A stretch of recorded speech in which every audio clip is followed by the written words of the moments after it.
Okay, let's dive in. Today, we're unpacking a really specific, high-end timepiece. The Parmigiani Fleurier Toric Perpetual calendar. Exactly.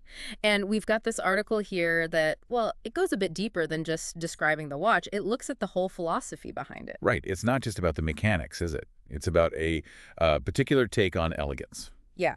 So our mission today, using the source, is to figure out what makes this watch such a, standout piece. Refined, complex, but also really discreet.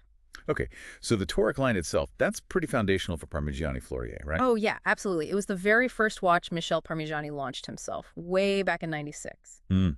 And the article points out it's had this recent revival. It has. Under CEO Guido Terreni, he seems to have brought this almost sartorial sensibility back to it. Yeah, sophisticated dress watches. They mention a small seconds, a chronograph Rattrapante last year. And crucially, the article really stresses this. Under Terreni, these toric watches, they're exclusively precious materials. So platinum or gold cases. Right, paired with manual wind movements made of gold. And the dials, hands, indices too, all gold. All gold. That really sets a certain tone, doesn't it? It absolutely does. That level of material consistency is quite something. So this new perpetual calendar version, it keeps all that luxury, all those materials. But here's the tricky part, and the source really digs into this. How do you manage the complexity? A perpetual calendar is inherently, well, complicated. Exactly. How do you do that while keeping that toric signature, that sense of discretion? It's a big design challenge, Yeah. packing in day, date, month, leap year,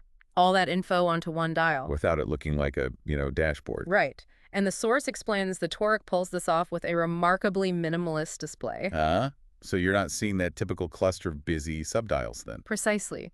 They use what the article calls a coaxial arrangement for the counters at 4 and 8 o'clock. Coaxial meaning they share the same central point, like stacked. Kind of, yeah. They share a central axis. It lets them sit neatly in one register area. It just cleans up the whole look.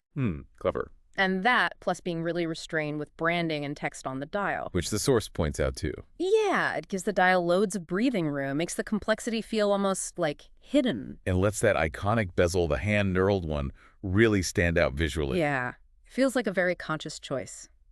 Put the elegance, the aesthetic first on the dial side, almost understating the tech involved. That seems to be the main takeaway from the article, yeah. It's talking about a kind of luxury that doesn't need to shout. It's more about that deeper appreciation, maybe. Knowing the complexity is there, perfectly handled, but not immediately obvious. Right. But then the back of the watch, the flip side, Yeah. that tells a bit of a different Oh, story. totally. Turn it over. And the article says the caliber PF733 is quite a sight. A feast for the eyes, I think was the phrase. Okay. So you see the finishing then. Geometric gold bridges. Yep, with that distinctive Côte de Fleurier pattern. It's like this unique wavy decoration. Yeah. And a sandblasted gold maneplate. Nice. And while the base movement is shared with the simpler small seconds model, Right, the perpetual calendar part is actually an integrated module, fitted on the dial side. and specifically customized, presumably, to allow for that super clean display we were just talking about.